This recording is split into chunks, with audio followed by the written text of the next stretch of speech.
When we're back. And we're back. Guess who's back? We were gonna do our song or like a song because it's our anniversary, you all. It's been a year of the capacity conversations. I can't believe So it. I can't believe it. Time flies. Time is fluid. Well, for those joining first time, let me do the little intro and then we'll get into this episode. We are two women from each coast of the USA having challenging dialogue about self-trust, transformation, and the reality most modern millennials are facing today. Do we actually have the capacity to do all the things we want to do? If you're joining us for the first time, my name is Raquel Sands. I'm a clarity and work strategist supporting freedom seekers, freelancers, solopreneurs, consultants, and even if you're in a 9 to 5, but you're all about sovereignty and self-sufficiency. And my goal is to help you create and sustain peace, purpose, and prosperity. And my awesome, fantabulous, awesome, I said awesome twice, co-host Sarah. I'll pass it on to her to introduce herself. Hi, can you hear me? Yes. Okay, good. My audio like cut out for a second there. I was like, no, troubleshoot. I am in the business of technology issues apparently sometimes. But truly, I'm in the business of rewilding real estate. That's my business. I have been like admin and tech support, honestly, in some roles. I just recently left my role as a staff support person in a real estate office. So that is a huge shift. And so I'm back to being a full-time agent. And I have a lot of time now to focus on eco villages and those types of developments that I've been so passionate about part-time. And so now just this week, in my first week of doing this, I reached back out to a lot of these communities that I want to support and also bring energy to with the Eco Village Tours, the first ever Pacific Northwest Eco Village Tours happening July 2027. So I'm getting that planned. What else? I mean, the capacity to do that has been such an evolution for me, like to listen to my interests and my skills and my gifts and what lights me up in a way that I feel like I can actually bring value and beautiful work to the world and my environment around me. That's my interest in this podcast, particularly around our capacity in this day and age to actually do the work, capital W work, that we want to or are meant to do in this life. That's right. That's right. Yeah, so that was beautiful because this episode is about, well, we're titling it How Our Work Writes Our Story, and capital W because it's not like what you get paid to do. Like, it's not just the title that is given to us, arbitrary project manager, accountant of whatever, like capital W of like potentially what is our purpose or what is it that where we want to plant and harvest, and like what is it that we want to give in life and that provides for us and that we give nourishment to it. So that's this episode is all about our work journeys, our income potentially journeys, and how that has shaped us, how we have been shaped by it. We have a lot to get through, but I guess we can go over kind of high level maybe what we've both worked into. What are the different things? Because I know Sarah's been in real estate and she's done a lot of other things. So maybe we'll just start kind of high level introducing that. Sarah, you still there? I am, but I don't know what happened. No. I tell you, building a new computer is really exciting. Just a thing. Okay. Oh, am I here? there you go. You're here. All right. I just unplugged the webcam and plugged it back in. Good thing Oh I have tech support experience. Yes. Where, yeah, our work writes our stories. Where do you want to start? I'm sorry. No, you're good. No, you're good. You're good. No, you're good. I was just saying that our work rights are certain, and then saying maybe we can, before we get into all the juice of the substance, maybe we do like a quick, I don't know how quick, but like a backstory of like the different things we've done for work, maybe build context and then tell people where we're doing now. And then maybe we get into all the stuff just so that we can maybe give a lay of the land. So what do you think? Yeah. Do you want to start or do you want me to start? Yeah, sure. I can start. My God. I'm like, where's the beginning? Yeah, that's a good question. That's yeah. So I guess for me, I didn't know what I wanted to be when I grew up. I'll just start there. I was really interested in health for a long time. I remember, I don't know when I learned about what a doctor was or like a surgeon, but I remember telling my parents that I wanted to be a heart surgeon or a brain surgeon because those were like these pieces of the body, the organs that are the most precious. Like we can't live without a heart, and we I don't know if we can live without a brain, but we're not really living. And so I was like, I want to get to the heart of things, literally. And so I remember in a biology class or whatever, and we had to do the dissection, and I couldn't do it. I was like, there goes the surgeon career. I can't even do the dissection. And so for a long time, books, reading, writing, like just thoughts and thinking and words, like that consumed a lot of my life. And so I thought I was going to be a writer. I journaled all the time. I got that degree. I ended up getting an English degree after trying different things, nutrition and global affairs. And I thought, I just want something practical. Everybody's going to need a writer. Who knew about AI? But like at the time, everybody's going to need writers and editors and whatever to be able to communicate whatever it is. Communication is key. So I'll have a job regardless of where I'm at. That was my thought, as well as being able to do something that felt good. Like I enjoy words and I enjoy stringing words together and thinking through thoughts and things. I always worked. I helped my dad with his business when I was in middle school. He had a trade school teaching men how to do air conditioning, heating, refrigeration. So I would help my dad after school in his business. So I think I learned early on, or like I got to see, my mom has a master's degree and she went on that whole journey of staying in a 9 to 5, working for the school district. And then I saw my dad kind of piecemeal and puzzle piece his career, his income journey, being a teacher for air conditioning and then being a maintenance man, being a handyman, and then having a school for men, up to 20, 30 men at a time, and getting them certified to do their trades. So I'm very happy that I got exposed to both because I was like, regardless of what you do, it's what you want to do. Like money wasn't the end goal. I think both of my parents showed different ways of embodiment Mm. and how they can find their own path.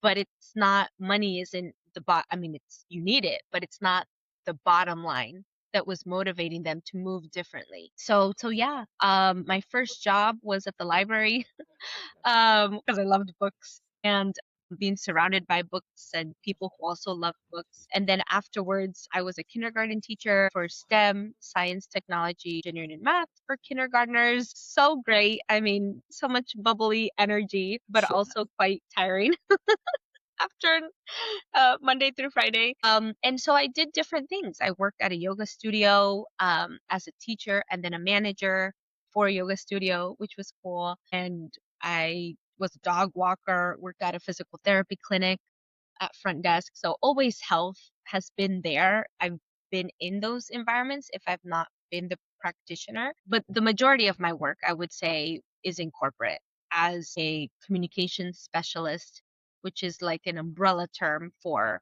someone who writes and edits and designs and many, like a handy person, jack of all trades in that space. And I did that for 10 years, a bit for the government, a bit for nonprofits, and the majority for private sector. I've been an employee, a consultant, a contractor, which are two different legal terms. They have two different legal benefit structures. I've been a freelancer. Yeah, so I have a lot to say about the corporate structure. And it's been good. And I've been doing that in terms of business, like educating people about the myths and what it costs our capacity in the corporate structure, regardless of nonprofit, for profit, government, like whatever it is, we're still operating in a system that may or may not benefit us. So a lot of, I think, my work is educational, but it's also entrepreneurial. How do I help others? How do I help myself? And then recently, and Sarah knows this, is I'm starting a cacao blend business, which is like, heck, it feels random, but health has always been there. Sarah and I share that we're both certified yoga teachers, have a deep love and passion for plant medicine and the environment and being sustainable. And I don't know if I've shared on this podcast, but I have a deep need for learning about my ancestry, and I did a whole 23andMe, and that could be a whole other episode. But suffice it to say that 50% of my ancestry is indigenous from the Americas, from Central and South America, and 8 to 12% West African. And a lot of that history, I feel, is a good embodiment of cacao because cacao has had its own journey through the ecology, through the environment and colonization, and how now different businesses potentially appropriate or do different things with plant medicine. Not that plants are owned by any culture, but it's just interesting that I'm stepping into that and wanting to build business in a different way because I feel like there's such a huge need for hybrid,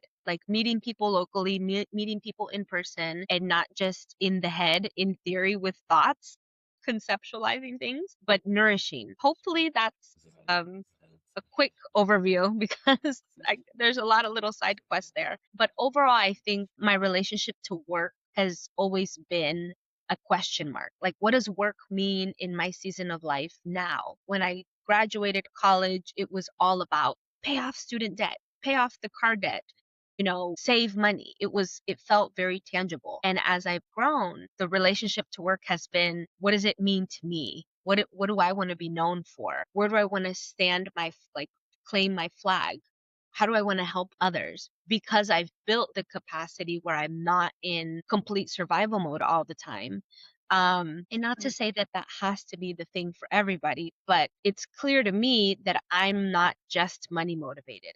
If you give me more money, it's not going to solve the problem of work for me. Like, I think capital W work is about meaning and not money. And lowercase w is more about money. Like, how much do I need to pay bills versus how much do I need in my soul to feel fulfilled? That's priceless, I think.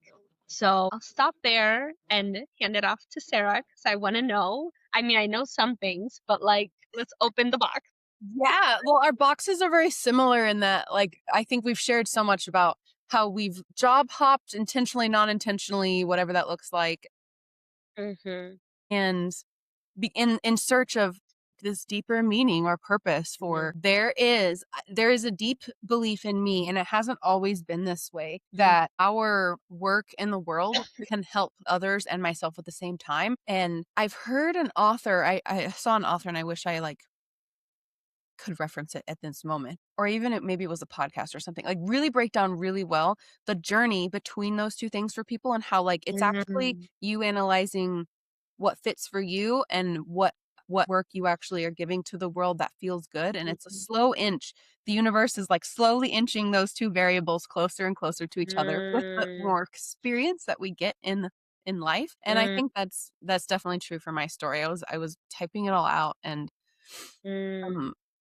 did I miss anything? Because I think it's just a funny list of jobs, and I'm sure I even missed something in here. But my very first job ever, I'm from Bates City, Missouri, actually Napoleon, Missouri, and the closest little town was Bates City to where I grew up, and it was 4 miles to the highway, and there was this restaurant there called Bates City Barbecue. Fabulous first job. I was there for a really long time. They're actually having a 50-year reunion this summer, and I'm going back to Missouri to be with them. I was just messaging my friend and manager and owner there. I'm like, make sure, when's the date? I want to make sure I'm in town. And so that was my first experience with that job. I was there the longest out of all of my jobs. I was there for 8 years on and off because I started there when I was 16. So as soon as I got my driver's license, 2 weeks later, I don't know, maybe a couple months later, I got a job. So working has been this thing to do. I just knew I work. I started paying for my gas in high school. Big part of the culture I grew up in, and really I learned very recently. So I'm talking about the very beginning of my work journey. Very, very recently in the job I just left, even though I was leaving the job, I remembered I like working. I like doing something with my life, and not that work is the only thing you can do, but I have what calls me to it is the fact that I do something good for the world through my work. And how cool is that? And at this restaurant, I did every possible role there is. But I went from work. I have a lot of experience in restaurants. So Bait City Barbecue, my mom worked in a printing warehouse, sometimes. My first summer out of high school, I worked for the Scantron Testing Center. Oh Doing my all God, of those Scantron. Scantron bubble tests, the ones that the computer couldn't read, those have to be entered by hand. So I did that for a summer. I know. And I was working, of course, at the restaurant part-time during this too. When I had wrist surgery, I had to quit the restaurant job because my arm was in a cast. And I went to work at a bank. I worked at a commercial bank, small town. It was interesting, and I learned a lot. Honestly, I think the biggest lesson I learned from that job compared to the restaurant job was that if you work around a medium long enough, and in restaurants it's food, and in banking it's money, Right. you work around that thing long enough, it becomes like the value of it changes. Like if you're just surrounded by food and abundance of food, value of it, I'm like, oh, we don't need to save this. I don't know. There's just this little bit of like, I noticed that. And I noticed that carrying around the first time I ever carried a stack of cash like this big, I was like, oh my gosh, like small town, like big money was Yes. a thing. Like I'd never seen so much cash in one place. But after months of that, Yeah. the awe, I don't know. That was an Yeah. interesting learning early on. So Yeah. I don't know. I just felt like naming that. And Oh, yeah. and then I cleaned houses. I got a different job when I got married. My husband and I bought a house in a town further away. And so I got a different job as a server and shift manager at this restaurant called Cafe Verona in Independence, Missouri. Independence. And then I got a manager position at Lulu's Thai Noodle Shop. So I accepted that in downtown Kansas City. Lulu's Thai Noodle Shop, best Thai food in Kansas City, just saying. Then that was actually next door to the yoga school I started. So that was an interesting pathway in getting into yoga school in 2017. And about that time, I started my first herbalism business. I called it Scorpio Rising Botanicals. I had been practicing herbalism for a few years at that point because after I graduated from college studying nutrition, I realized that wasn't really the path. That didn't feel like true wellness to me. Dietetics didn't feel like wellness.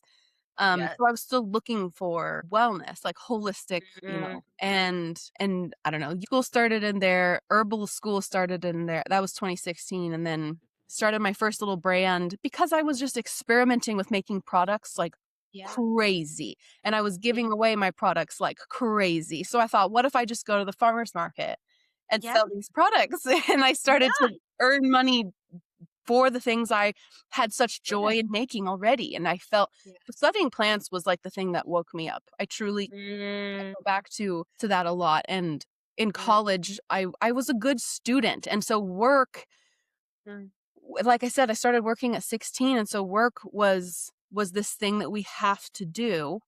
And like the fact that it sucked did not matter. That restaurant, and I loved my first job, and I will rave about Bait City Barbecue all the time.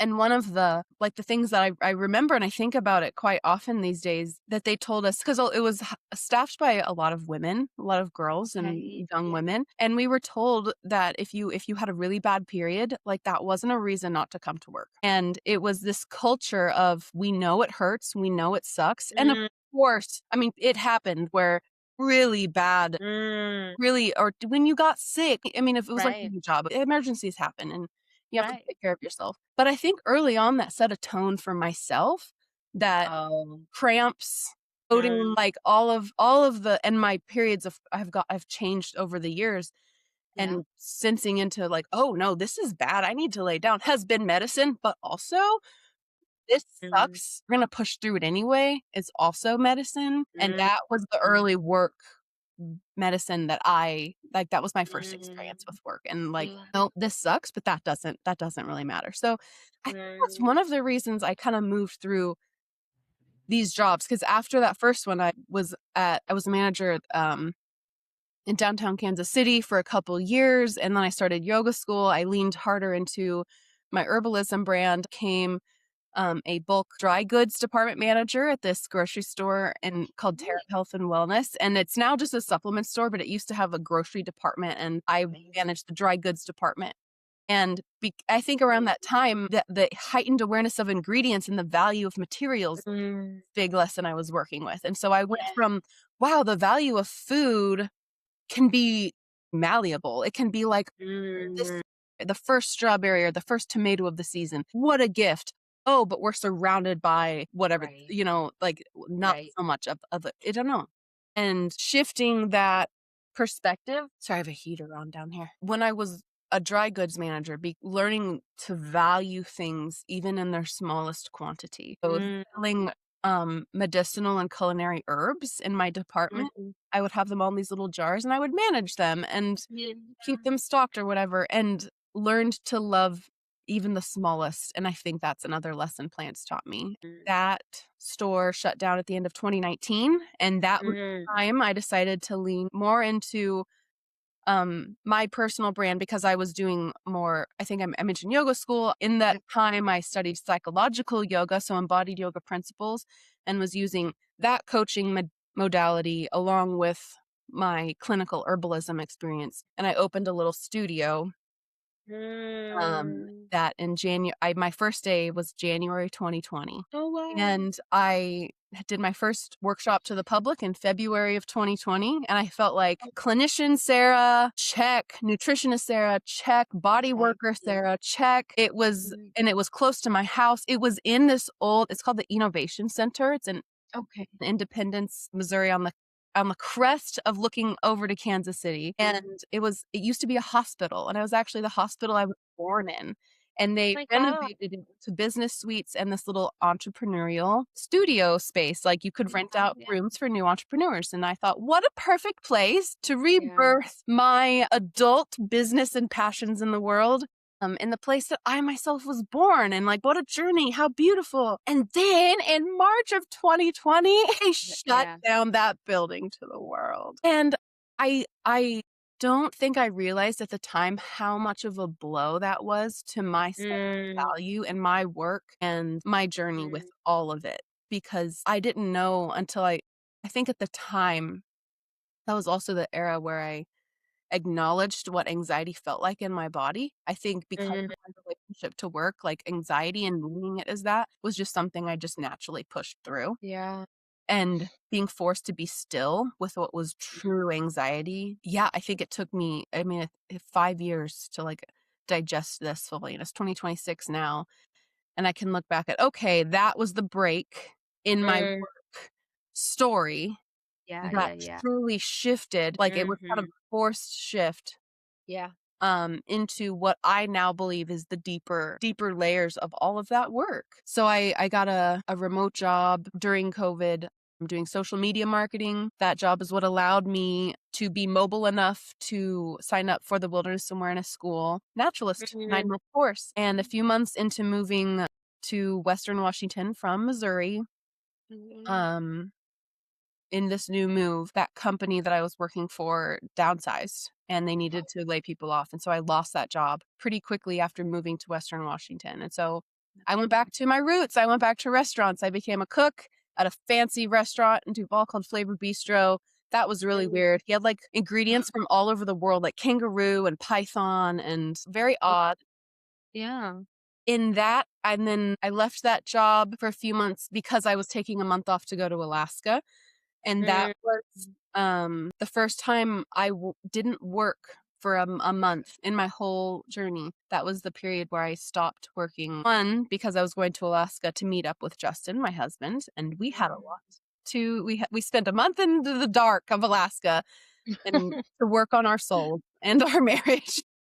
But that was my first experience with, okay, I'm not working for this time. I didn't even have a remote gig at that time. And I came back to Duval and started real estate school. And I did not work for real estate school. I was in this naturalist program during the day and I would take real estate school at night. And I still think that was a little bit of that, like, just grind, Sarah, just grind. Even though it was very deep, meaningful, like rooting in with, no, I found something that ticks, like once, like I said about the having that studio, it like ticked all these boxes, and deciding to go into real estate, it was another one of those. This ticks all the boxes for me. This ticks nutrition.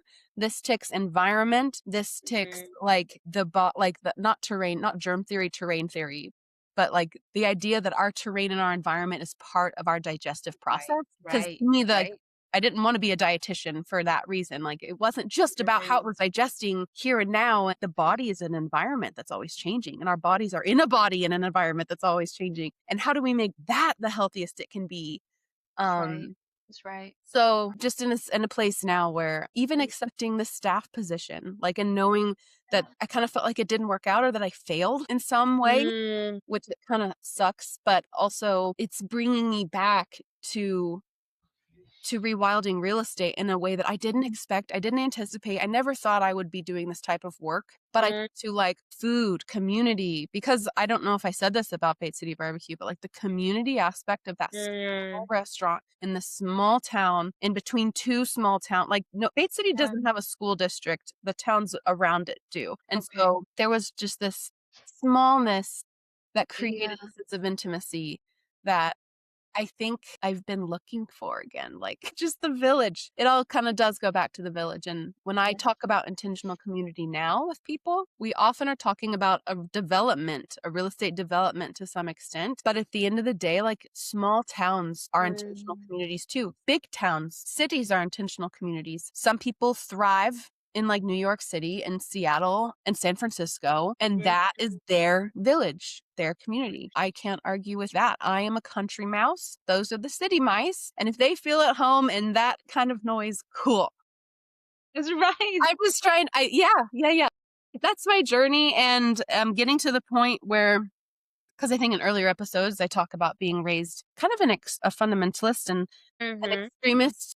And I think even when I started real estate, I was like, eco villages are the way. They're the way. They're the future. And just because they're the future doesn't mean they're the only right way. So that's where I'm at. 100%. 100%. Oh my God, there's so much gold in there. I mean, the whole thing. I think the thing with, because I feel like I've seen it all in the corporate space. So like I've worked with like Deloitte and Uber that are multinational, international, and I've also worked with tiny little nonprofits that are 13 people. That's where I'm at now. And so I'm also like, I realized throughout the journey that I don't work well in big spaces. So I'm not a city person. I don't know if I'm a country mouse, but I'm a suburb. I'm in the middle because I like the balance. I like having, and it's all a learning thing. I think as we work in learning about ourselves, like that's, I think, the most valuable work is knowing ourselves in any life season, in any time of our lives, because what was helpful information at one point may not be helpful now. Like, I loved what you said about like the pushing through is helpful, but not always.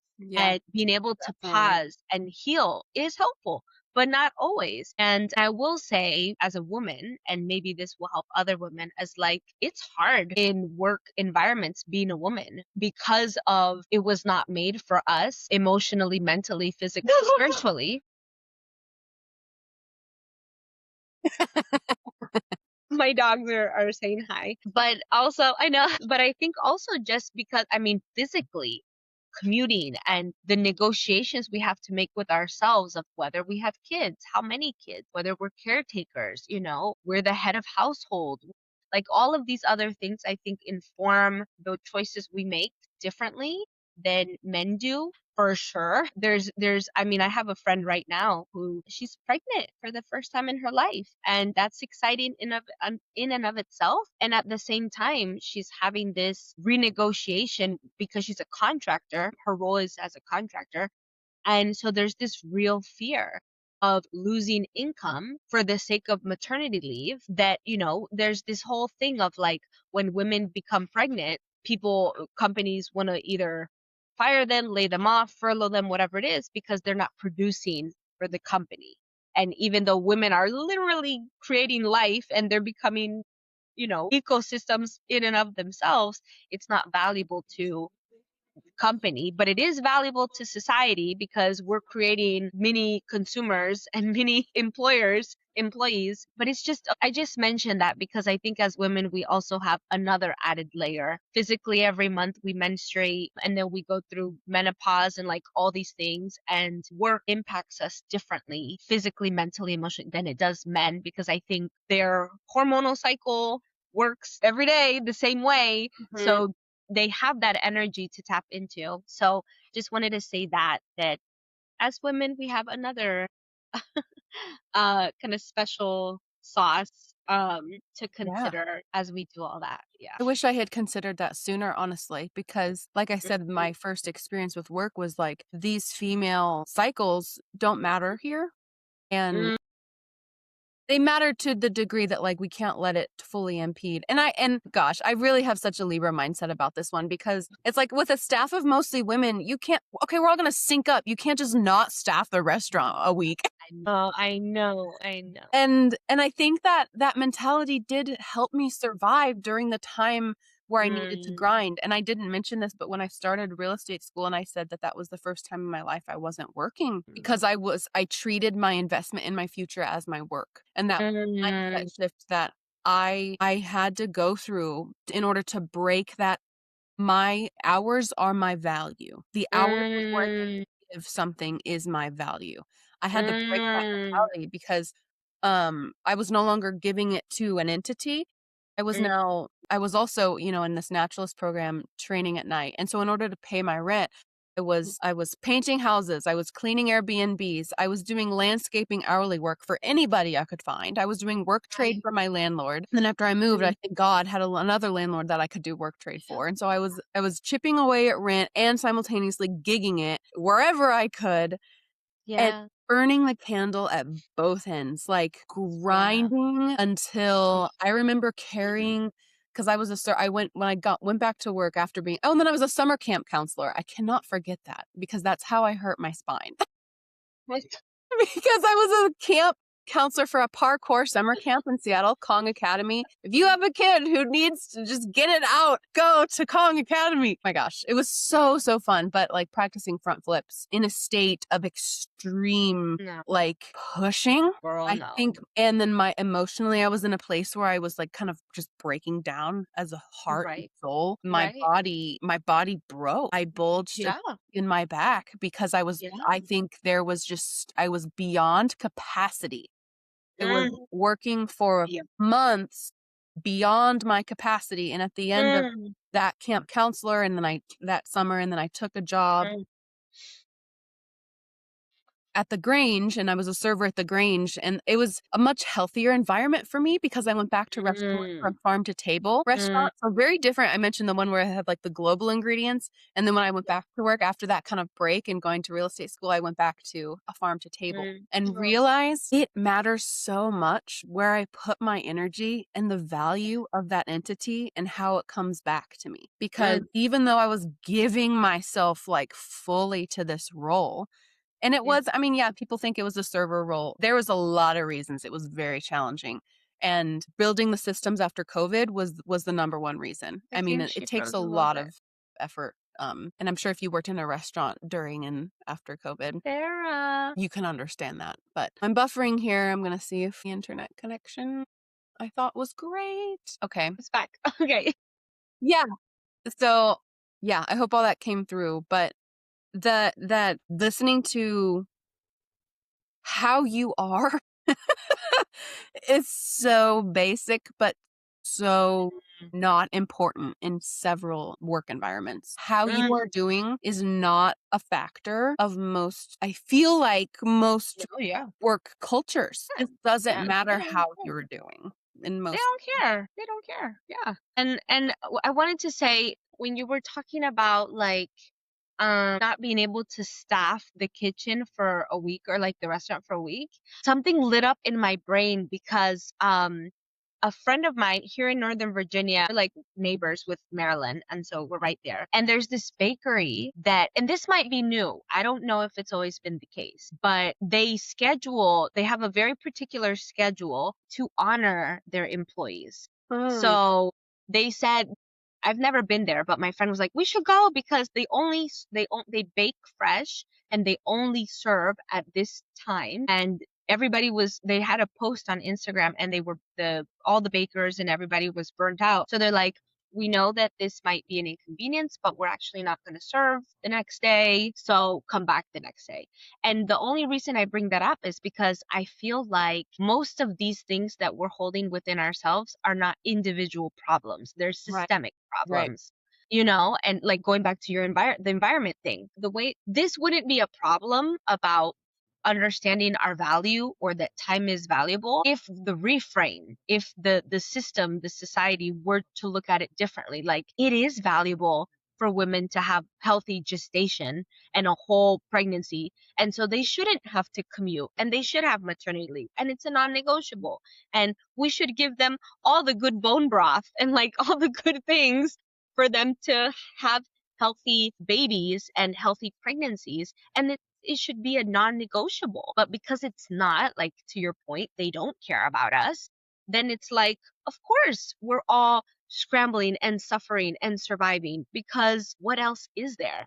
And so I just want to mention that because I'm seeing, I mean, I'm not exposed enough. I don't think any of us have been exposed enough to like healthy, optimal, holistic environments that consider a human being, not a producer. Like, we're not, even I think I said this when we were catching up the other day, that like the way that I go about my work might not match how my employer wants me to work. So it's like I'm in my luteal phase, not right now, but like sometimes I'm in my luteal phase and I just my biology is telling me to go slower. So regardless of my employer telling me go fast, I just literally can't go fast. Yeah. Something is happening in my brain that is making me break. Like, it's not my fault. Take it up with God. Like, take it up with my brain. And so it gets challenging because there are things that are beyond our control that are forced onto us.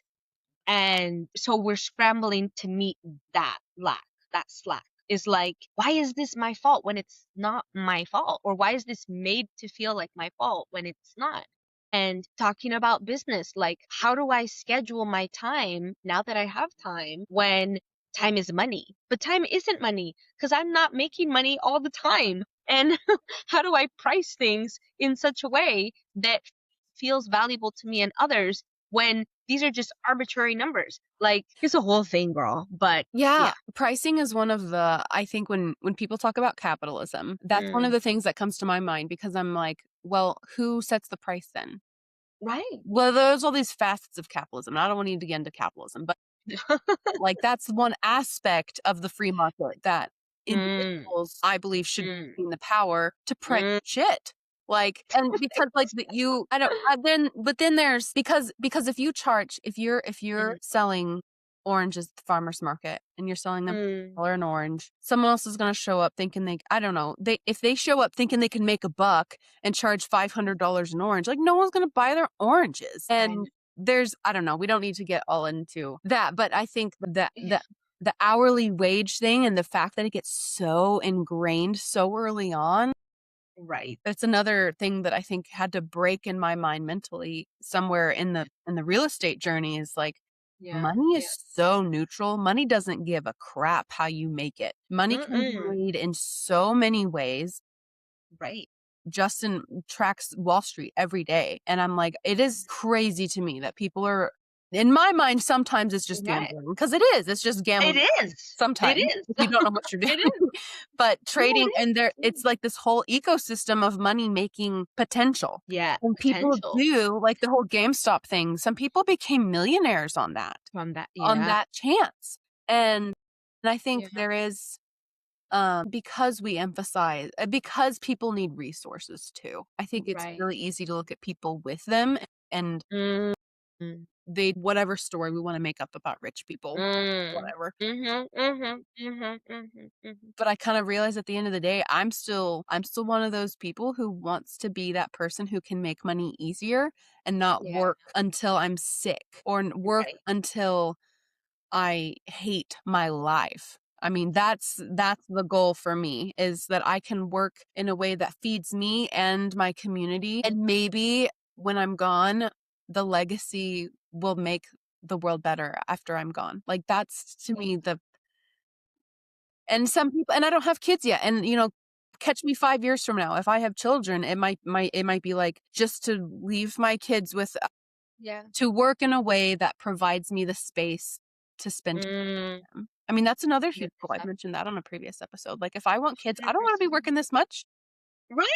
Right. But Exactly. Yeah. Yeah. yeah, No, I love all of that. And the word that stood out for me is chance because like I feel like I've been able to see the two sides of the coin. I've seen a little bit of the entrepreneurial side, and I've seen like opting into a system. And so it's like either you create your own system, you create your own means of making income, or you opt into a system that already automates all that for you. All you have to do is get your butt to the cubicle or get in front of the computer and you just perform.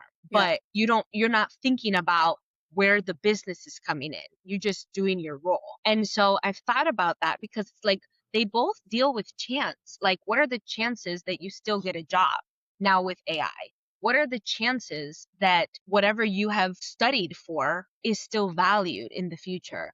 And on the flip side, what is the chance that your business succeeds, that people are going to value you, and that you're creating a sustainable system, repeatable, functional system for people to find you? Like, we're all gambling because the system is not stable, but we're taking different chances depending on what we're comfortable with, depending what we know in this moment. And it's hard, like taking a chance on ourselves for the future, taking a chance for the present health, mental, emotional, all the things. And I don't know, for me, I'm not trying to like, it's the government's fault. I don't even know what role the government has. I really feel that it's not at an individual, like, I watch YouTube videos about fast fashion and sustainable things, and a lot of the argument I see is like, there's only so much we can do as individuals. Like, even if I do all the thrifting in the world and I buy secondhand and I do trading, and maybe I don't even get into a business where it's for money. Maybe it's bartering. Maybe it's all these other things. But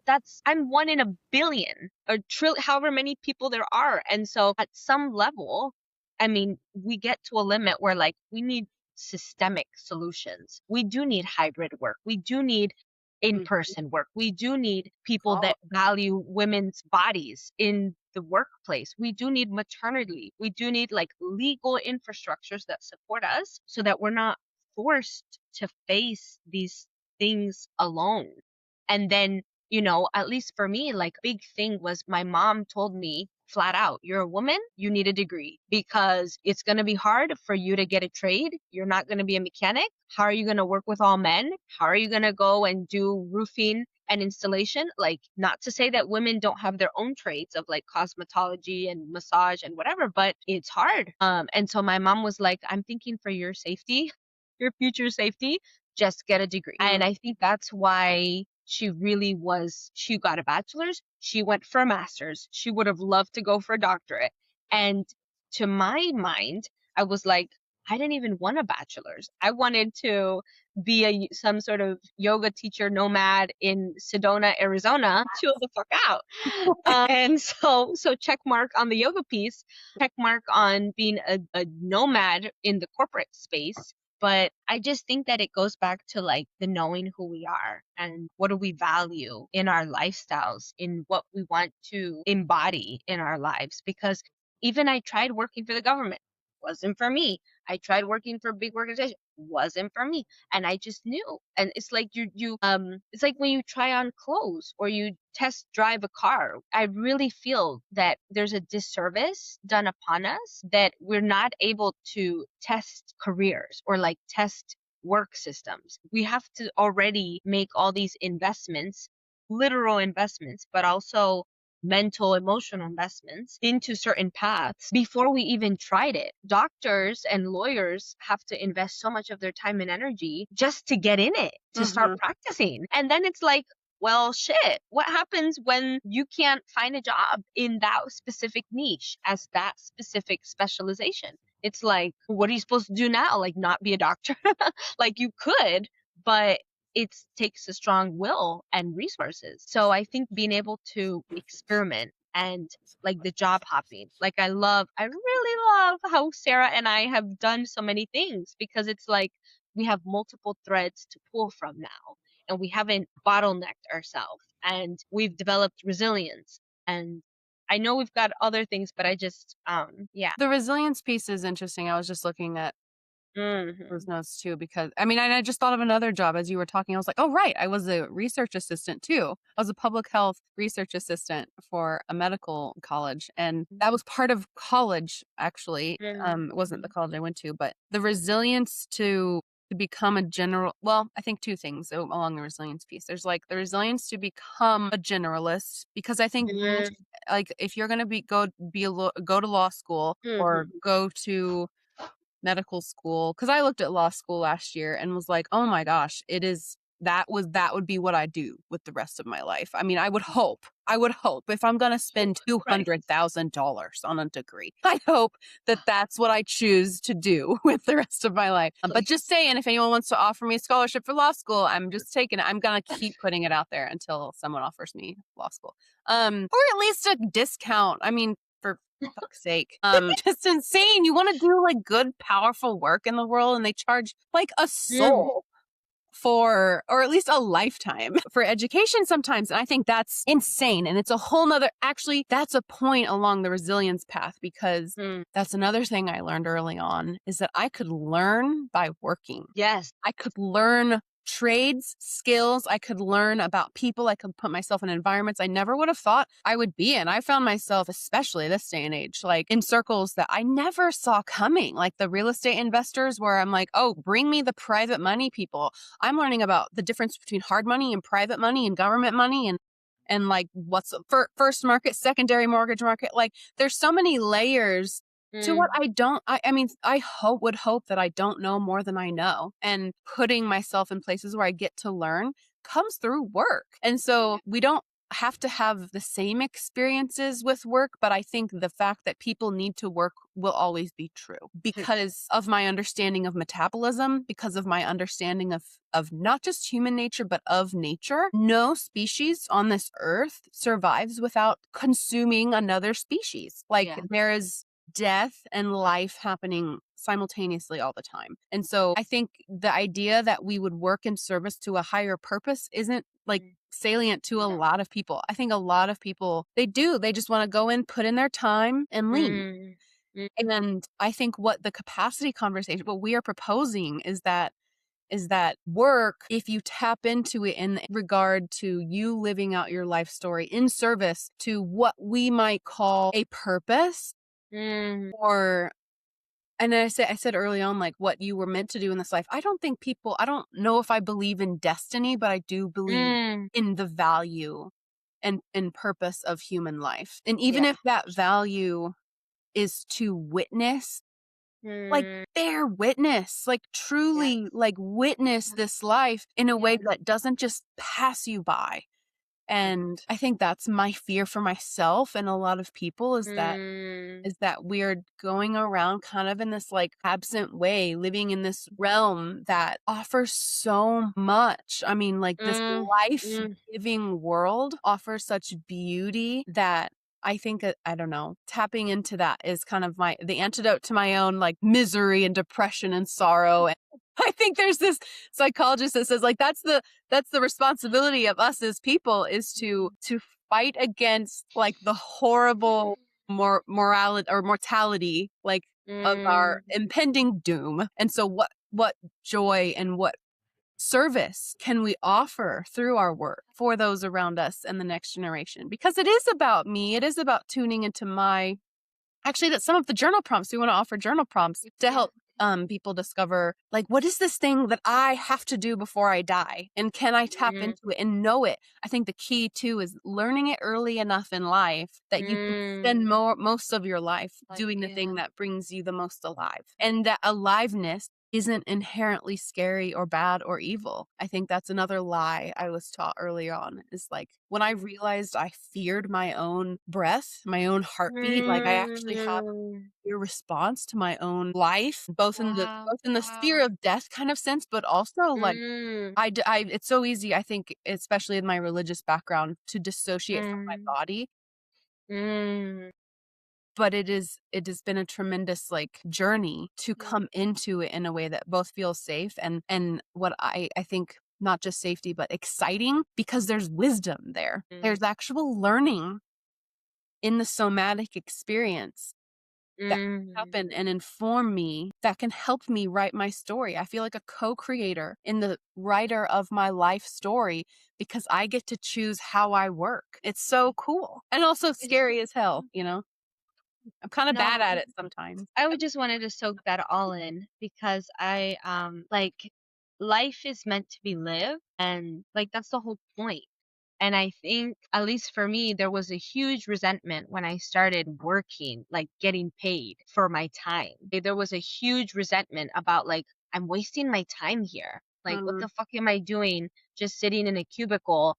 Nothing of this is going to matter because it's just checking punctuation or doing whatever because this entity is trying to get a government contract that may or may not affect me ever, or may or may not really affect people ever except their bottom line.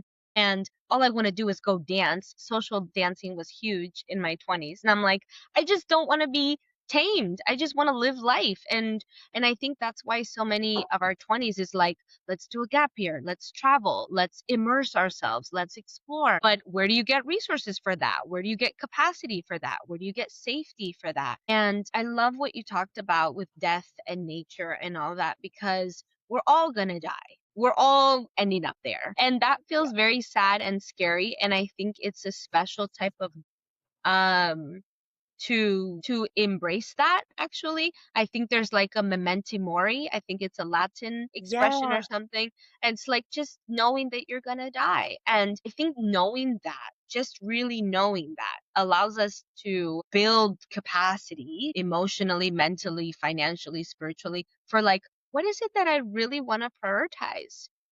Maybe it is being a mom and being a stay-at-home mom. Maybe it is being a nomad and doing life in that way. Maybe it isn't talking to certain people. Maybe it is job hopping. Like, it allows us to hone in on what matters to us in whatever time of life, because like, I think if we didn't have death, why would life matter? It's a chapter. I really struggle with so many of these, let's defy old age and let's defy, like, why? Isn't it being old a privilege and a beauty? And I'm looking forward to having silver curls and like having wrinkles, and Ooh. like, I'm gonna talk to Sarah in 30 years from now, and we're gonna be the same age and we're gonna look differently, and it's like, do you remember 30 years ago when that, and now we're in a different life? And it's like, isn't that beautiful? And like, I think that really tapping into that is a joy. Like, it's joyful to think about death because it makes life meaningful and purposeful. And I remember being so scared of that word purpose. Like, what is my purpose?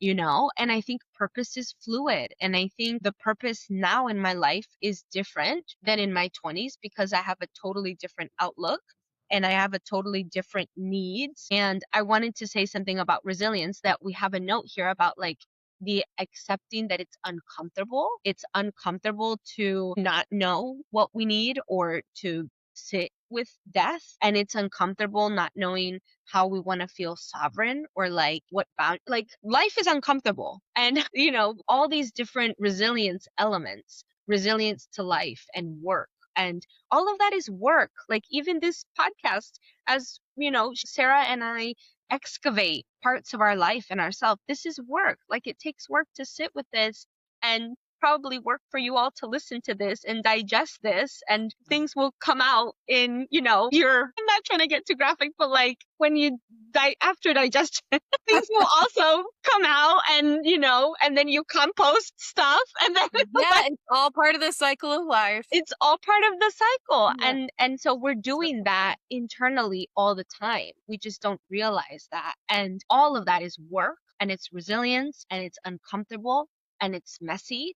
And do we get paid for any of this? No. But is it meaningful, and does it inform how you then want to get paid? How you want to receive, like, reciprocity? I truly believe that money is a distraction. I feel like the less I focus on money, the more I focus. Again, anniversary episode. I tell Sarah, can you believe 1 year ago I reached out to you? I was a random ass person on the internet being like, do you want to be on my podcast? You don't know me, but I think you're really cool. And And I was like, I love random people on the internet. Let's be friends. And, I don't know if what my intention was, like a business thing. Like, she taps into this whole world of rewilding real estate that I want to talk with somebody who talks about that stuff, because I don't talk about it.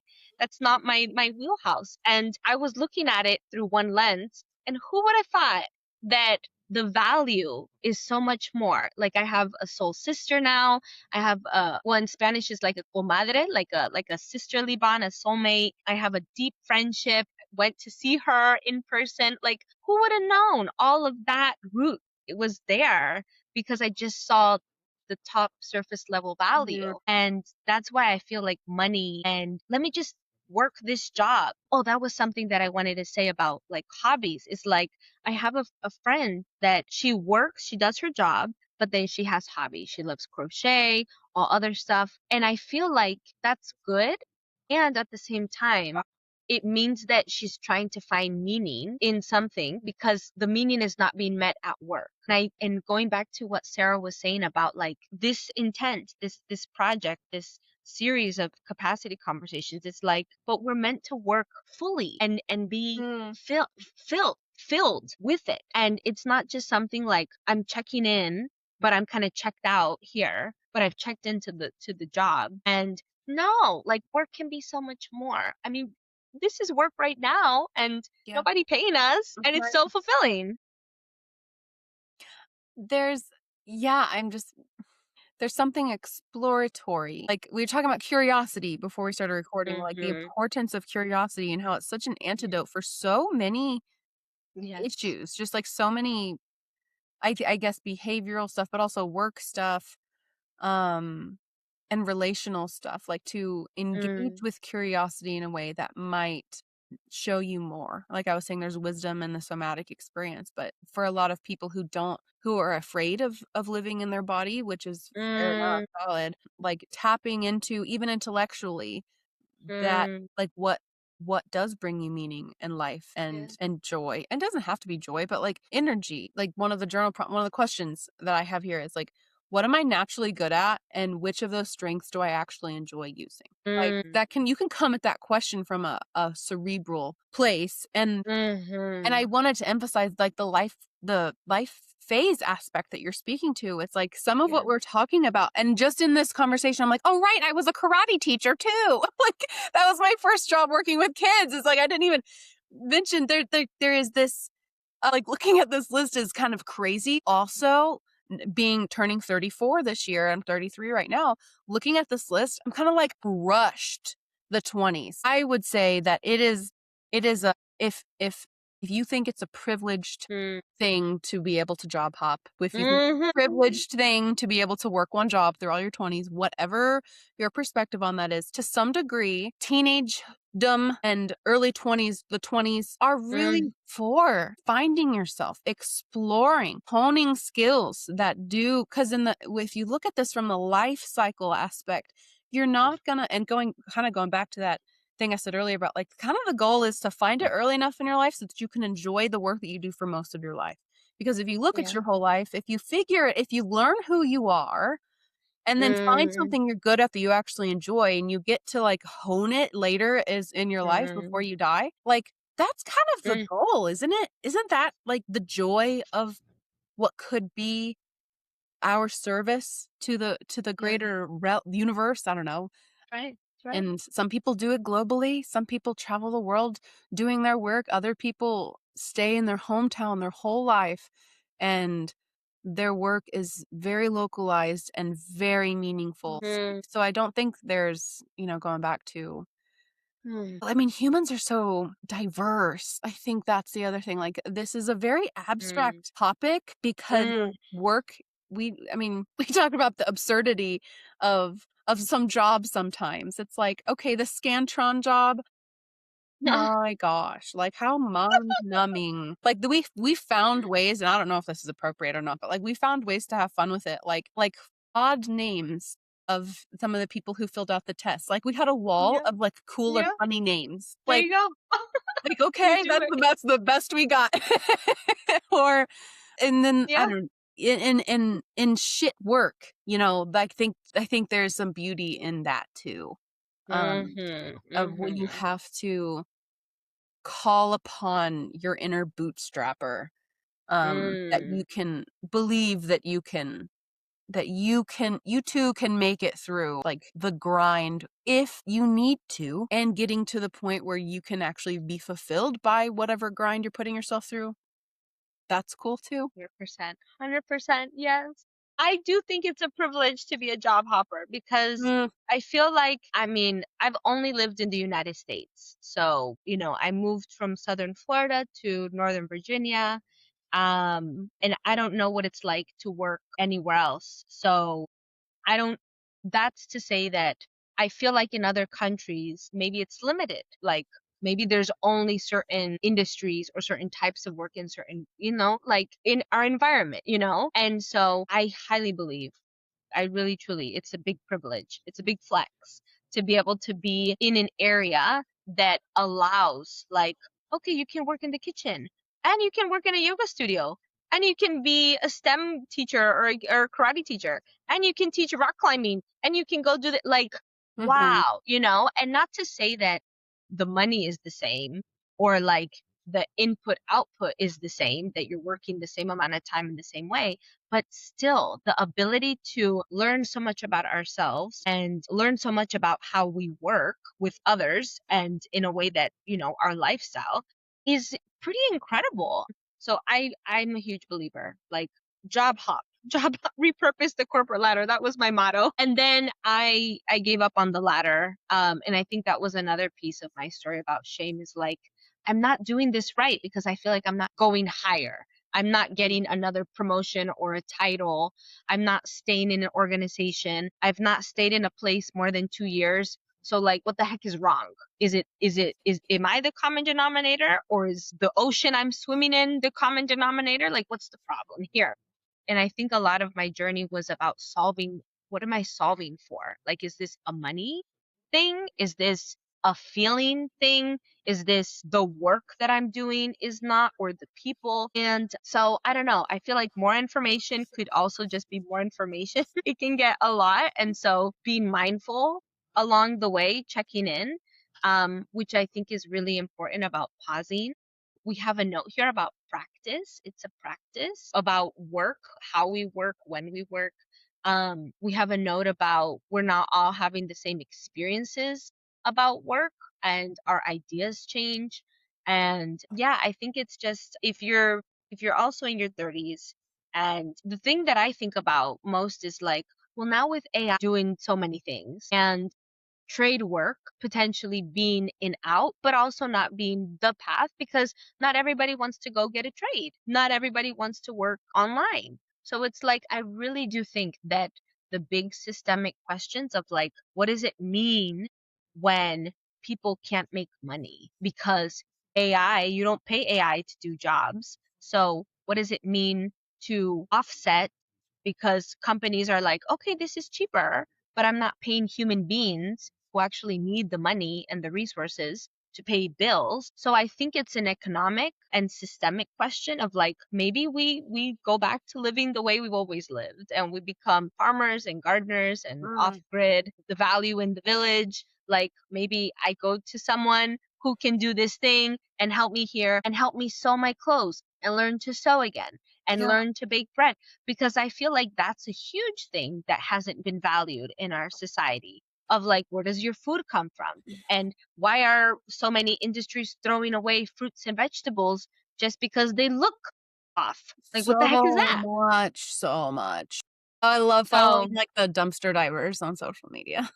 yes, yes, because it's like it's a value, and it's like so even the concept of what is valuable, why was so much value placed on diamonds and not like cool little crystals that come from whatever granite, whatever. I'm not a geologist, but like local rocks that are in your area. Like there's nothing wrong and putting morality to value. Oh my God, I just want to say that work is in everything that we do and it's never ending because to live is to work, like your body is Work, physically exerting, is yeah. working. Yeah. Something's And dying to keep you alive. That's the something, rule. yes, yes, yes, exactly. And so I guess just well, I think we have some journal prompts, and I think for me, just having grace and patience because it's not easy, and one answer today won't maybe be the same answer tomorrow. So there's that. It's like Yeah. things change. And And since we're going to get into the journal prompts too, I'll say that something we noted is that you don't have to get to know yourself. I think that was an interesting point Mm. in our planning that we kind of realized it's true. You don't have to. Like the type of work that we talked about earlier, where you there, and I know these people. They are fulfilled by going to work, putting in their physical presence, doing the grind, and Mhm. then going home because their hobbies are more fulfilling to as hobbies. They don't Right. want to tie a monetary value onto their hobbies. And so they would rather go put in time somewhere that they don't have a deep relationship with. And that is also true of like discovering yourself and your inner service or your purpose, if you want to call it that. And I love talking about life purpose, and I'm just kind of a life Mm. purpose junkie. But one of the things I love the most in that realm was hearing someone who did purpose work say like, yeah, that's just kind of a pointless concept. So I feel like while it's like living your life purpose is like true, there's something true and noble about it. I think to also just live in a sense of contentment and Mm. appreciation without tapping into this like higher Mhm.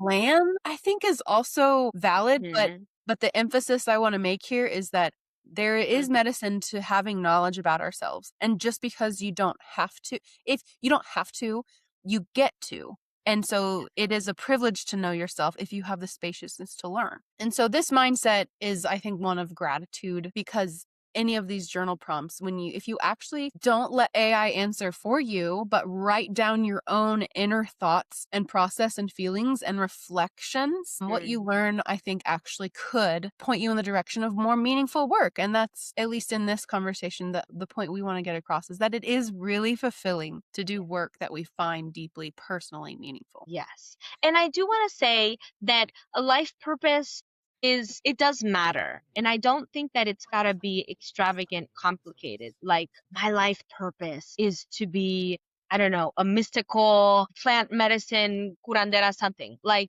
I don't think that's my life purpose. Like I think that it can be nuanced and I think it can change, but I think it matters. That's my opinion. I'm just trying to diss whoever said that it doesn't matter because I'm like, what? Why not? Like all life matters. Even the little ants that I will never know, they matter. Like things matter. And I think making things not matter is problematic. It's what allows for time to become priced when time is priceless. So that's all I'm trying to say. I just really wanted to say that because let the record show Raquel does believe in purpose, Yeah. Yeah. and that people say that life doesn't or like there's no life purpose. There is. It just doesn't have to be this magical mystical thing, but there is. That's all I wanted to say. Okay, continue with the journal prompts. No, I hear what you're saying, and I agree. I think in this context, it was this call to like not think, and I it's so interesting how I feel like throughout my life, Mhm. like I can feel myself change my mind about things like this in particular, because I'm Mm, also thinking of a different teacher who, in the same way, explained why hope wasn't important because it kind mm, of puts yourself in the future, or like mm. acknowledging that what you have isn't good enough, or I don't know, there's all these reasons to Sure, see both yeah. sides of that argument, I guess. But like to your point too, like even if you don't have this plan or like higher, yeah, it doesn't have to be extravagant, but simply acknowledging, and like I think it goes back to like the witnessing, like being with yourself, Yeah, being with your yeah. environment, acknowledging that there is, and that's That's an right. inside job. I mean, I don't know if I can even name what that looks like for everybody, but No, right, right. And yeah. and right. And the thing with like hope is hard to like if I'm in a sucky moment and I'm like, what are you talking about? Have hope. Like I'm in pain right now. And I think that I would hope. I would I don't know. I would seek out, I would anticipate, I would expect, I don't know. I don't know that we could hold space for like the two and that one doesn't cancel out the other. And I think that's what we do also. That's what we do on our awesome capacity conversation is like capacity looks differently at any point in time, but it's like the willingness, the ableness, the desireness to like, am I like this is a little side quest, but like I decided to be on birth control in my 20s, even though birth control has risks, But I decided that because I needed my period to be regular. And so I decided to cancel out one thing for another thing. I was like, I don't have capacity to get on a whole nutritional, regimen and change like I don't have money for that. I'm for that. I just need this thing that's going to help my body get to where it needs to be for this time. And that was enough. After, I don't know, I was on the pill for like 10 years. And then after that, I was like, okay, I don't need this anymore. Rip the bandage off. And so I guess what I'm proposing is that like maybe sometimes we can't hold life purpose or like hope in the same space in certain things, but not to cancel it out officially. And I Yeah. just want to say that to the people listening, because like I'm not saying always be hopeful. No, cry, rage, but also know that there will come a time. Like everything in moderation, and all things have their time and place. I just don't like things going to extremes. I think that's true of both of us. And this whole podcast is like we steer away from extremes because they're not helpful, or they can be sometimes, but not always. Most of the time, not. I think they're helpful in like showing what is in clarification. Yes, Because thank to you. be able to hold hope, my gosh, it's like such a vague, abstract, arbitrary concept. but in the time, because they're not going into the extremes. I mean, that's one reason. Because even too much hope, for the same reason, too much purpose, can keep you fixated on this. I mean, and I felt this way kind of with when I was letting go early on, when the rewilding real estate became like, oh my gosh, intentional communities have to be the future, because to me, they solve the loneliness epidemic, the food system crisis, the health of our food, like the quality of our food, not just access, not just affordability. It does help with affordability, the housing affordability crisis. Yeah. And the fact that most adults don't have good friends anymore. We don't have the village. We don't have, and then all of our services, including childcare, school, travel, all of it costs extra, and it's in isolation. So to me, I could go on and on and on about why I think that intentional communities are the way. And then I realized, my gosh, there is not one model, there is not one anything that shows that is a metric on the health of an intentional community. And if New York City is an ideal intentional community for someone out there, who the hell am I to say that that's not really good for them? Right. And same with too much hope puts us too far in the future of, well, I don't have to do the thing here and now because I'm just hopeful that it's happening in the future. Yeah. So the happy medium, all of that is very important, which is why like the curiosity. So I'm just going to read some of these prompts that I have. Please. Yes, please.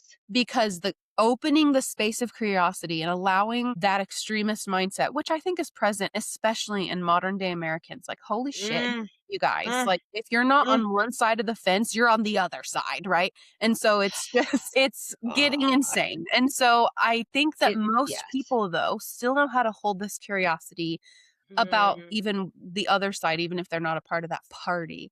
And that's something I came to last year. And I think I spoke to this in a previous episode when I turned 33 and that silent journey I did, to track the Missoula floods. That was a great journey. But I realized in that solitude and that silence and that ritual for myself that I want to be and almost feel like I have to be this voice for moderation of like, I want to pick a side sometimes, but I think it's more helpful maybe in this day and age too, to kind of dig my feet in the sand in the middle. Because if no one's holding the common ground, it will always be this ambiguous space. And so I think that's the role of like mediators or moderators or peacemakers or builders. And I see myself as someone who really is striving to be that, because I did come from a culture of extremes. And so the journey from knowing what I want or knowing what I don't want into this space, like, well, what, here's the questions, Yeah. Yeah, because this like opens up a space for deep learning. So I'm just going to read here on one. So feel free to pause or write them down or rewind or anything. But the core of some of these, like looking for your career. And what activities make me feel energized, engaged, and fully myself? What does fully myself mean? Let's not get into that right now. What does that mean to you? Yeah. Ask yourself that. Yes, yes. Think deeply on it. Number 2, what topics or problems do I naturally enjoy thinking about or discussing? For me, lately, it's been how to build houses for free out of mud. Like, Boom.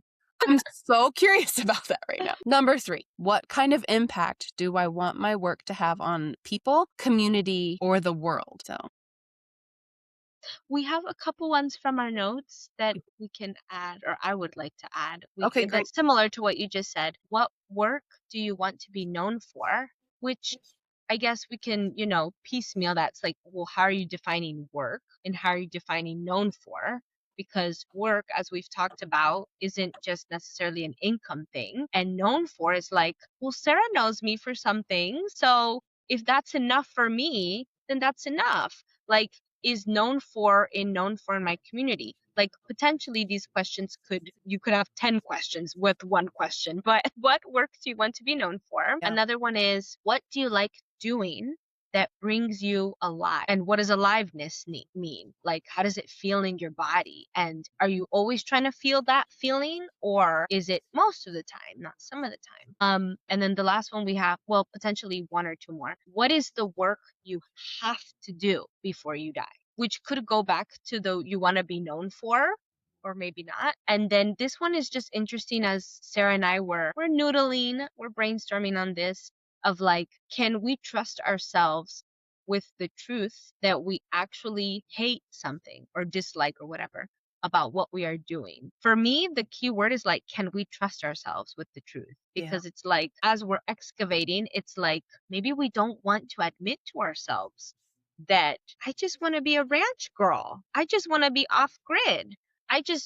I do want to be a corporate lady and make 7 figures. Like whatever that truth is or whatever that lifestyle is, maybe that's really hard because it might rub against something like what Sarah was saying about her journey of like, I have to push through, I have to push through. But then also like we have to pause. And like there are lessons within all of ourselves and kernels and seeds. And it's like, is that what we're trying to water right now? Are we trying to tap into that right now? I don't know. And can we trust ourselves to fail, or like in building resilience? And that could be interesting because that can, I think, explore like certain types of work require certain types of resilience and like what safety and security so look and feel like for each of us. So I love the journal questions and this whole exploration because work is life. Work takes up so much of life, literally, figuratively. And I'm sure as Sarah and I continue to grow and evolve and shape our stories, that like work will also. And so being able to share that. And a quick side note, we have a playlist. We're adding more songs to it. You didn't know. So check that out. Hopefully this helps you at work, but also off of work or whatever, whenever you want something to listen to. Most of our music I think is quite eclectic and meaningful to us. And so hopefully it also is for you. I'll hand it off to Sarah before we wrap up. Yeah, the theme song of this episode is "The Show Must Go On" by Queen. Our work journeys have been one of there is for me anyway, and I love this question about can you trust yourselves as we fail, because the death and rebirth process and this sort of discovery is very real. For me it was very tangible, like and I could feel this sense, this like gut, sometimes it's like deep gut sense of failure that like, oh, I failed at that story, but then integration really is supportive and community is very supportive, and people witnessing me through my growth has been so helpful because it actually needs those I needed to fail at those things in order for the next thing, like the next bud, to open or form. Yeah. So yeah, the show must go on, ladies and gentlemen. I will leave. I think there's a few more prompts that I have that I think are just so good. Go. Yeah. Because I think this is valuable. Even if you're like, no, I love my job, some things could be fixed. And I think the question of what values are non-negotiable for me in a career. If you have one big value aspect that's a riff, like identifying what needs to change and if that's possible. Mm, And I think I already asked what am I naturally good at? Like, I think that's yeah, just such a valid question. What of it's those true. strengths do you actually Yeah. enjoy doing? And then already, what have I felt most proud or fulfilled of in my life or work up until this point, and Mm, why? I'm mm, acknowledging in your own life, this thing that I did made me feel so good. And even if it wasn't yeah. related to your work, Yeah.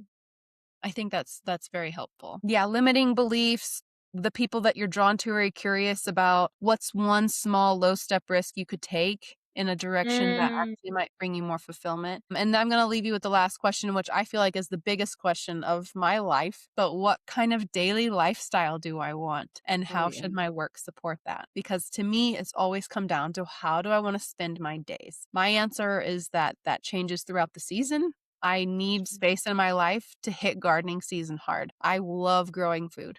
And if I don't get that in my yearly cycle, I feel like my light dims a little bit. And that's Okay. what I've discovered. And so I prioritize that these days. Is I got my little seeds and sprouts close to putting in the ground. So yes, may all of these be sprouts and seeds in your life, and may your journey be winding and meaningful Yes. and enlightening. Yeah. So yeah, work truly can shape the story of our lives, and it's not everything about who we are, but it's a big part of That's it. right.